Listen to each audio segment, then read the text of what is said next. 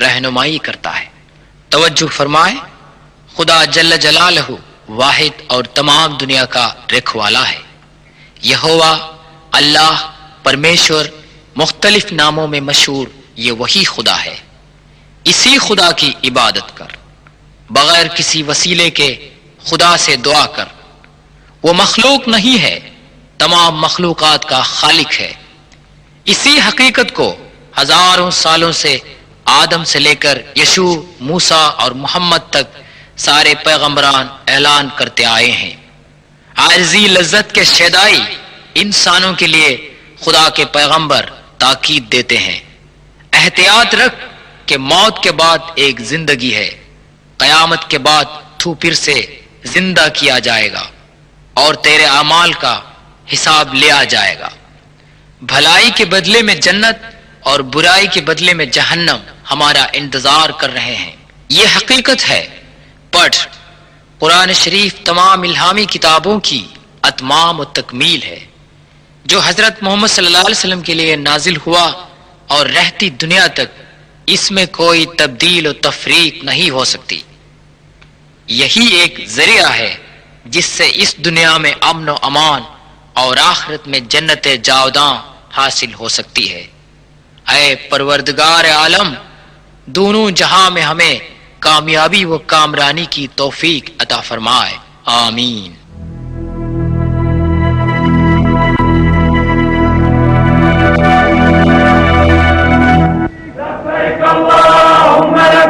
لبيك لا شريك لك لبيك لبيك لا شريك لك لبيك إن الحمد والنعمة لك والملك فرمان الہی کے مطابق قطر سے عمرے اور حج کے متمنی زائرین کی خدمت میں پیش ہے ایک نیا نام، گلف انٹرنیشنل ٹرانسپورٹ۔